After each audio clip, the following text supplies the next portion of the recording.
You don't get it.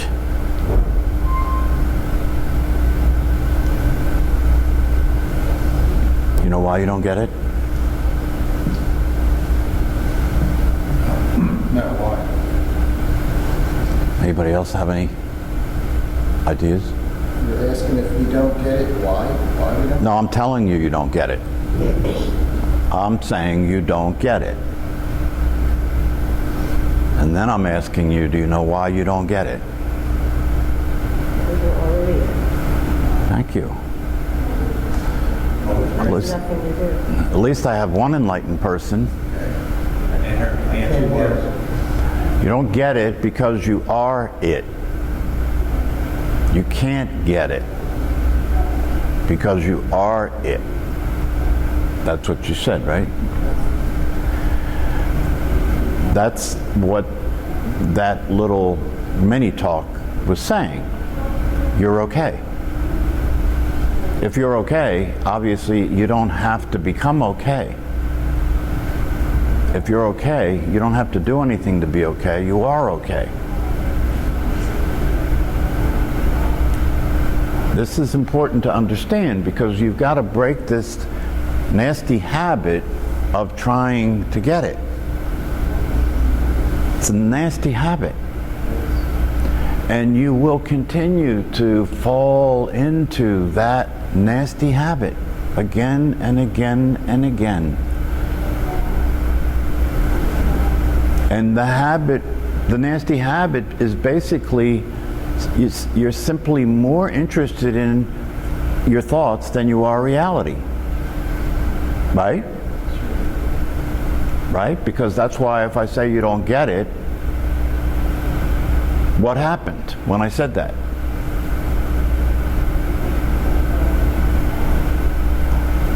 was he on guard to give you the right answer? So Well, you start to think, Yeah. When I said that, you start to think about it, right? You start thinking about it. Oh, I don't get it. Oh, what's he mean by that? I don't get it. No, that's not true. I got it. I get it. He's wrong. Right? So I actually threw you some bait. I baited your mind. And your mind, just like a hungry fish, bit the hook. Bit the hook.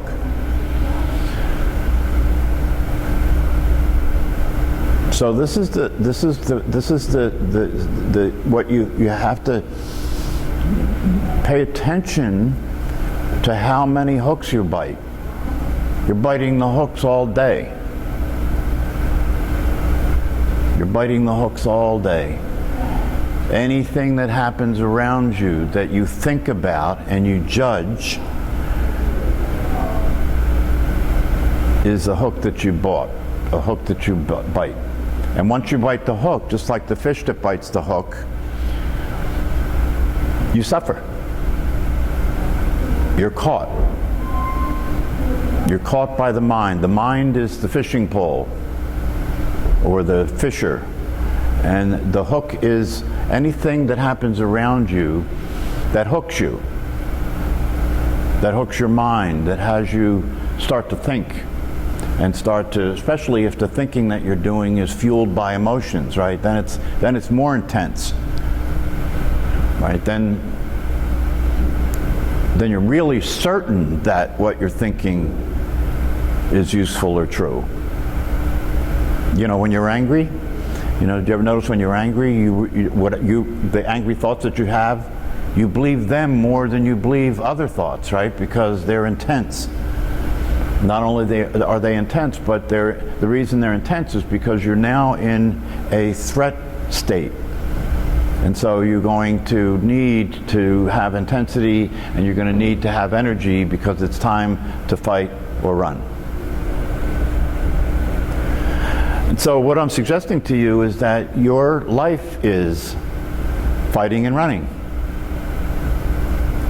Fighting and running. If you really broke it down into moments of life as you go through the day, and you were to pay attention, if we played a video of your day, and you were to look at the video to see the biting the hook and the fighting and the running, you would see that it's happening constantly, constantly.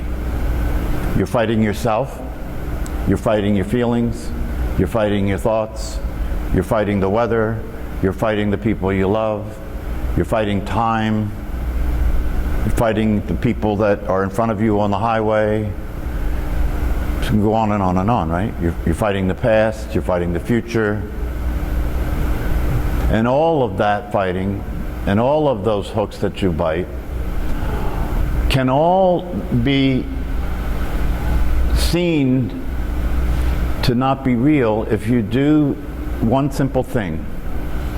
And that's to move your attention away from thought and allow your attention to rest in the experience of awareness itself, where there is no thought. Next question. Anymore, when something happens, I still have the automatic negative threat thoughts. But instantly, stop. Just let it go anymore. And you are obviously enlightened. And you're not, right? I think you're well more advanced now, but the question is, do you still have the automatic negative thoughts? Now wait a minute, this is good. He said to me, you're obviously enlightened, right? And I said, and you're not. And he said, no, but you're obviously much more advanced than me, right? But let's stop and take a look at that, because this is the crux of this. This is exactly how it doesn't work. And the reason I said to him, and you're not, right, is because from my view of you, of him, of you, from my view, you're enlightened. What the hell do you think I'm talking about? What do you think it means to say you're okay? That's what it means. But you see, you're so automatically grounded in the idea that that's not true, that it's not even something you're considering. It's not even something you're willing to consider as a possibility. And then, so I said, and you're not, and then his mind stepped over that and said, no, but you're much more advanced than me, right? So now watch. So what that is saying is that your awareness is better than my awareness. You have advanced awareness. I don't have advanced awareness. Do you see that? I do, because I feel the same. I felt the same way when he was saying it. I know. So, it's not just Mike. I know it's not just Mike. I mean, I love Mike because Mike's willing to put his ass out there. He does. Right? That's good. That's good. Put your ass out there so I can kick it. But the ass that I'm kicking is the ass that he thinks he is that doesn't exist. Do you understand? And so there's no ass getting kicked, really. But if you're identified with that ass, then it hurts when I kick it. Because then you'll think, oh, I'm putting you down. I'm saying something negative about you, right? No, I'm not saying something negative about you. I'm saying something positive about you. And what I'm saying about you that's positive is you don't exist. You're a ghost. And that's a good thing. That's positive, because the you that I'm telling you that doesn't exist is in the way. It presents itself in thinking.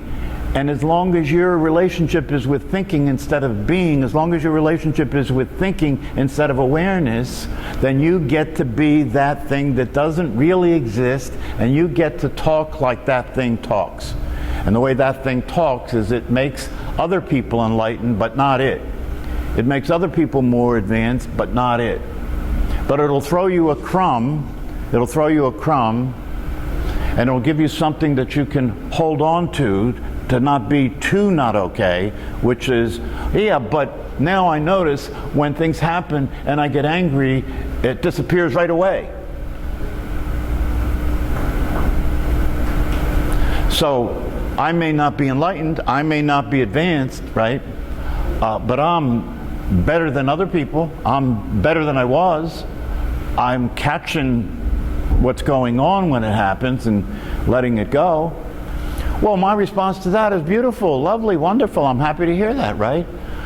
But if you're going to be that close to the truth, why don't you just accept the truth? If you're going to be that close to the truth, why don't you just accept the truth?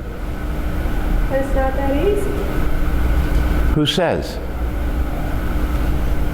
All of us. When somebody says they're not as advanced as you, are they really saying that their mind, they're still living in their mind? Yeah. So there really is a difference. It's not like there's not a difference. Well, there really is a difference. Just like if you're watching a movie, right, and you get so caught up in the movie that you forget that you're there and you're identifying with the characters in the movie, right, and you start to feel their anger, you start to feel their sadness, you start to cry because what's happening in the movie. Well, yeah, there really is a difference between what's happening in the movie and the truth. And so, you know, you could argue for that difference and say, well, you know, it is difficult, right? It is difficult. I'm identifying with a movie where things in the movie are very difficult. It is difficult. Okay, watch the movie. Let your life go by and stay involved with the movie. See, I understand. Your mind has to argue for the validity of the illusion. Your mind has to argue for that. Why? Why does your mind have to argue for the validity of the illusion? Why does your mind have to argue that the dream is real? Why? So it stays alive. Well, yeah, so it can survive, right? But there's another reason. It wants control. It wants control, right? But the other reason, right, is because it feels slighted, it feels put down by what I'm saying, right?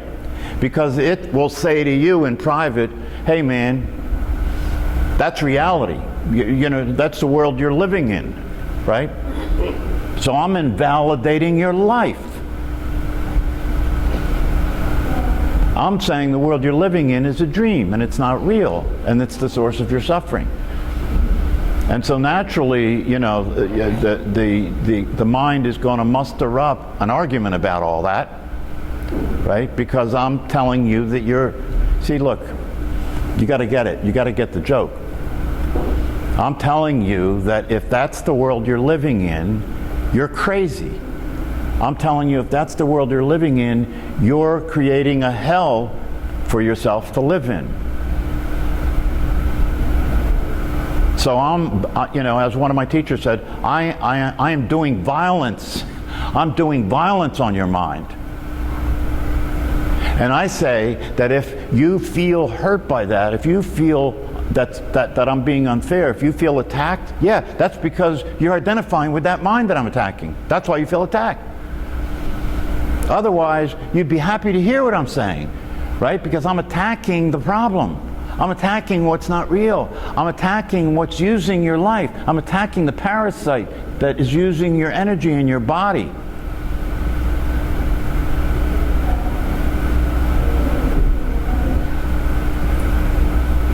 So, somebody could say to you, you're okay until the cows come home, right?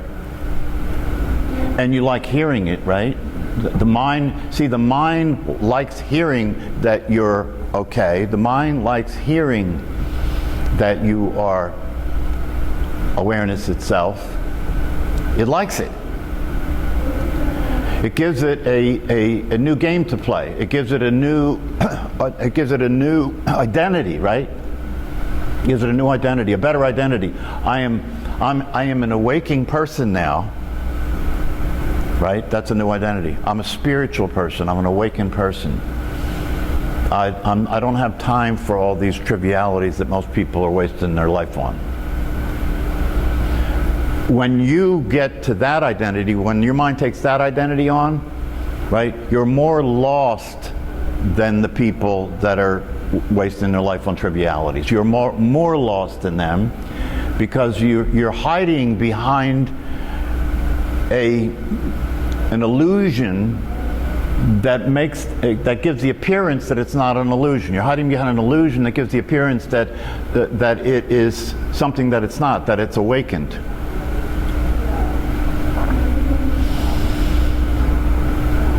So the mind will, you know, wants to identify with being enlightened. The mind wants to identify with that you're okay all the time and so forth. But if you start to pay attention to who you're being in your life, moment to moment, hour by hour, day by day, is that consistent with who you say you now are? That's the true test, is it not? If the tree doesn't bear fruit, there's something wrong. If you say you're enlightened, but you still hold on to your beliefs, and you still hold on to your ego, and you still hold on to your attempts to control everything in your life, and you still hold on to your self-righteous point of view, and you still hold on to being right about the asshole in front of you in traffic, then what's the truth? That's why a teacher that I heard talk about this said that somebody said to them that they were enlightened, and he said, I hung out with the person for a while and they were getting triggered left and right. They were reacting left and right to everything. So how could that be enlightenment? How could that person really be awake?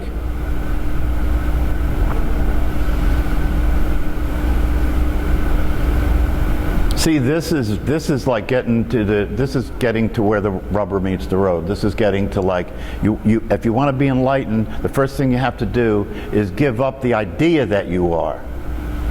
That's the big hook.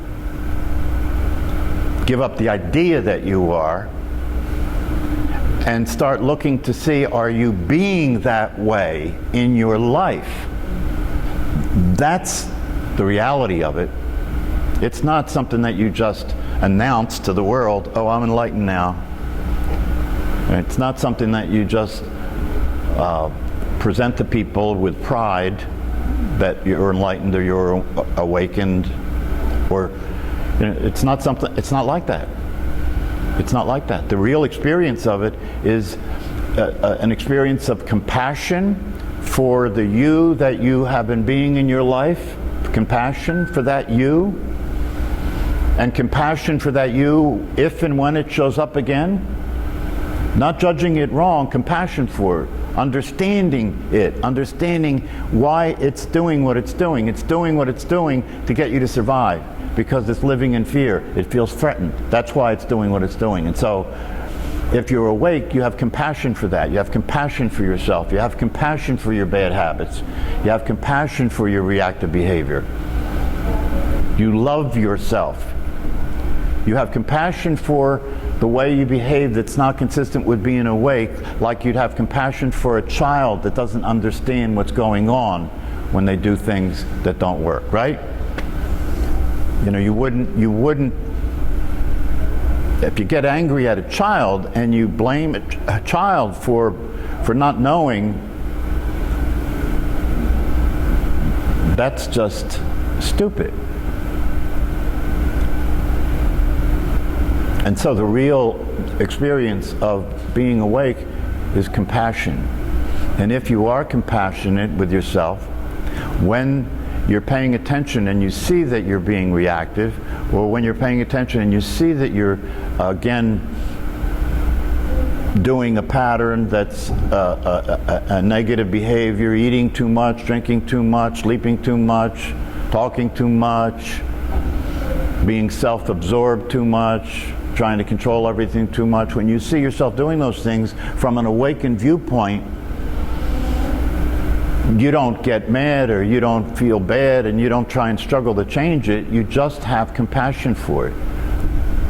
It's like one of my teachers was talking to a person who had a terrible addiction to crack cocaine. And the person was really down on themselves, you know. They hated themselves for being so addicted to crack cocaine. And so when they spoke about themselves that way, you know. I can't stand myself. I put all the money in the ATM machine until I didn't have any money so I could continue to buy crack. I deserted my children. And the person working with that person said, how are you going to wake up and resolve this from that position? How are you going to wake up and resolve what's not working in your life from the position of I hate myself? How are you going to do that? There's no power there. And so he said to this person, after we have this interaction, because during the interaction some of your emotions got stirred up, right? Your sadness about how you're living your life and your fear about life that is really what's behind your addiction, trying to escape those experiences emotionally. And he said to this person, you know, because that's getting stirred up right now, you may end up tonight doing crack again. And he said, if you do, can you say to the you that's doing the crack, I understand how uncomfortable you are. I understand how you can't bear that discomfort, and I understand how you need to do something to soothe your pain right now. Can you say that to the one that's doing it? And if you could say that to the one that's doing it, the one that's doing it might be able to let go. Might be able to let go and allow themselves to experience what they've been running from, so they don't have to change it. So they don't have to continue to hurt themselves. That's compassion. And that's why, you know, when I mess around with your mind here and you bite the hook and you want to debate about reality, that's why I say to you, I understand. I understand why you would say that. I understand. I have compassion for that.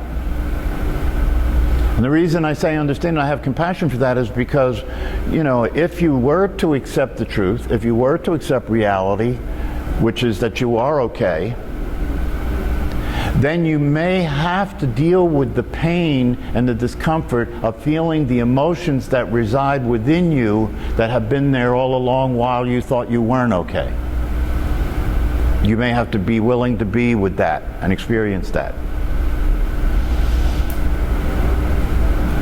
But you could be with that and experience that if you know the truth, that it's not going to kill you and it is going to free you, and it's going to make it possible for you to be fully alive and awake and enjoy yourself. It's going to make it possible for you to actually love the people that you love, including yourself. How about loving the people you don't love? That too. Is that the test? That too. Everybody. An awakened being has no enemies.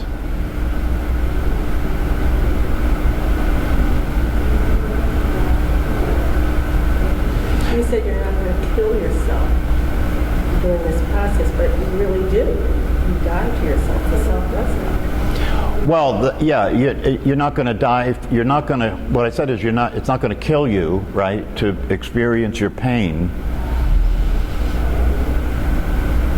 The you that it will kill is the you that never existed, that you thought you were, that it was the cause of the pain in the first place. And it won't actually kill that you, because you can't kill something that doesn't exist.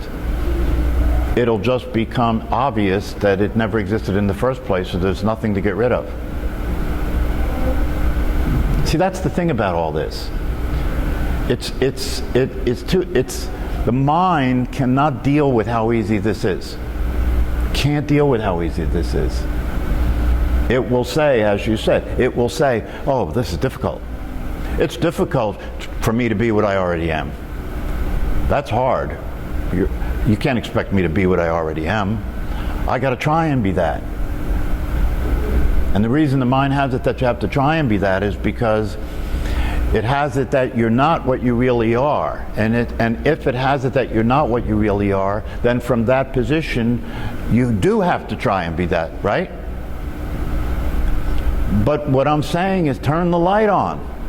Turn the lights on and see that there's nothing here, there's nothing there. That one that needs to try and be what it already is doesn't exist. If you turn the lights on, you'll see it's not there. The gig's up. That's enlightenment. Enlightenment is turning the lights on. Turn the lights on. When you turn the lights on, what you were afraid of, the boogeyman that you were afraid of when the lights go on isn't there. Right, the child that's afraid that there's somebody hiding in the closet in the bedroom, what do you do as a parent? You go in, you turn the light on, you open the closet and you say, look, there's nothing here. So why don't you do that with yourself? Why don't you turn the lights on and see the ghost that you're afraid of? Turn the lights on and see who you're afraid you are. Turn the lights on and see who you thought you were, who you believe you are, and recognize that there's nothing there. I've actually said that. I said if you actually look at what is here, what you see, at any time, what you see is there is content. In other words, there's thoughts, there's feelings, there's physical sensations, there's perceptions, all the stuff coming in through your senses, there's that. And there's the awareness of that, right? So where is the you that you think you are in this? Where is it? Awareness and what's happening. If you turn the lights on, you'll see that's what's here. Awareness and what's happening. There is nothing else here. That's reality.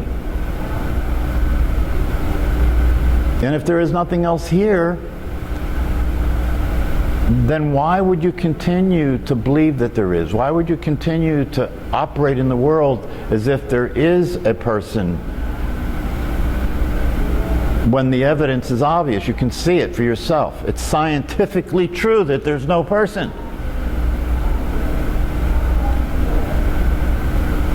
Now, that doesn't mean that you then... See, this is the thing.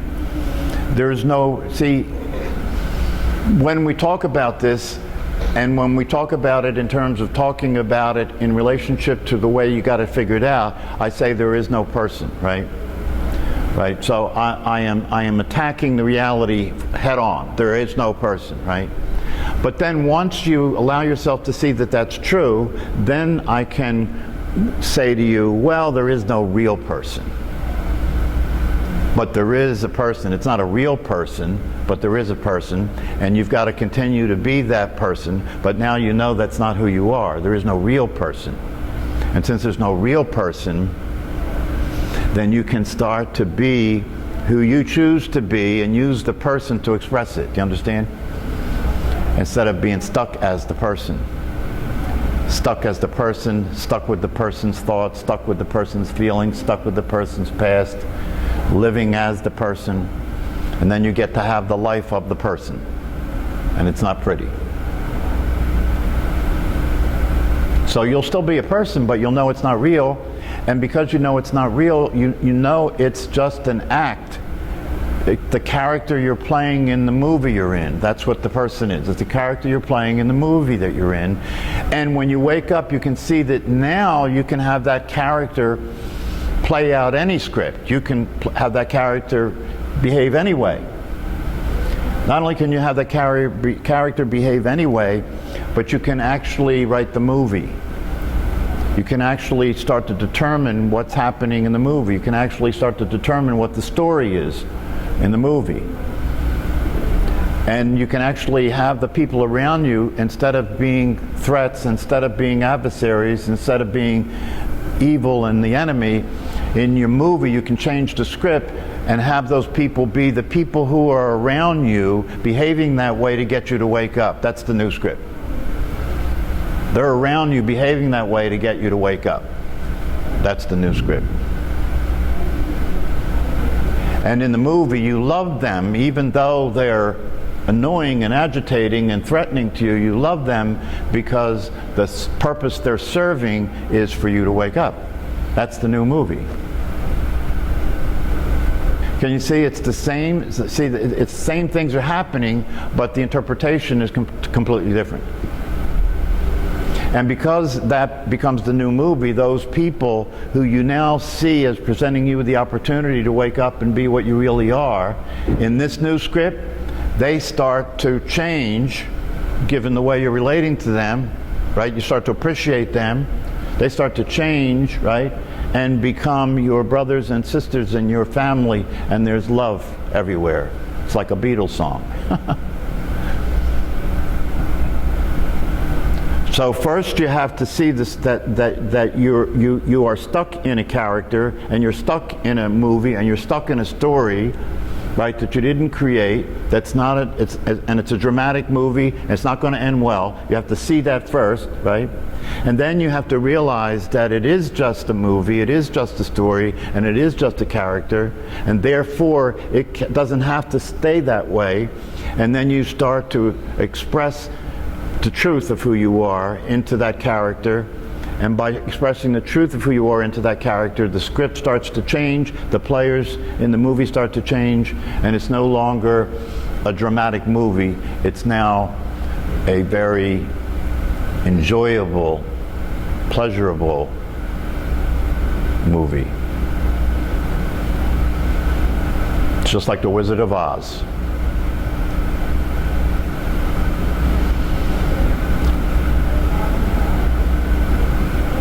Familiar with that movie? Exactly. The Wizard of Oz, the movie The Wizard of Oz? Yes. Yeah.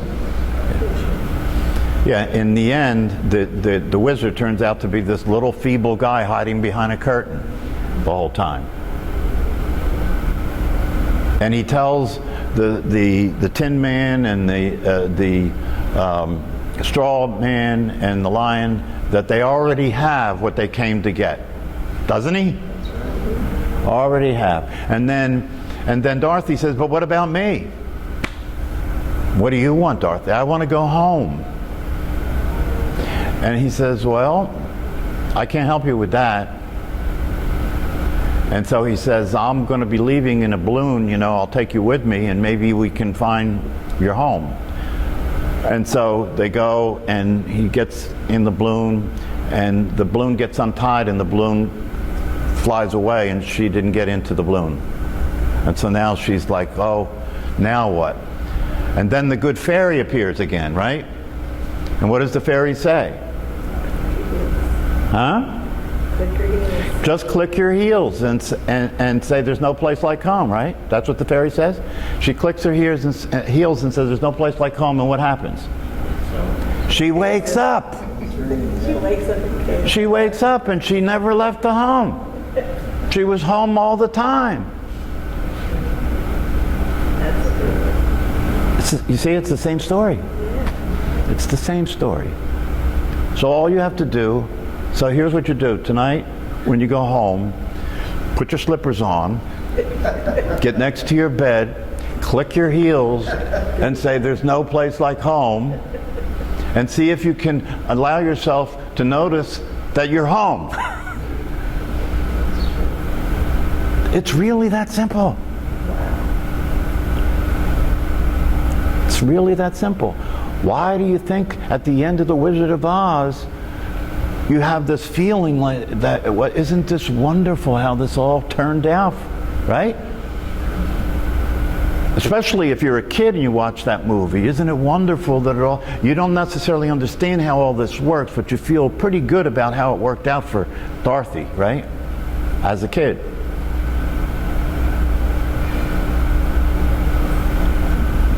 So the message is, you don't get it. Right? The message is you don't get it. And the reason you don't get it is because you are it. You can't get it. You are it. Kabish? All right, have a good day. Namaste. Thank you.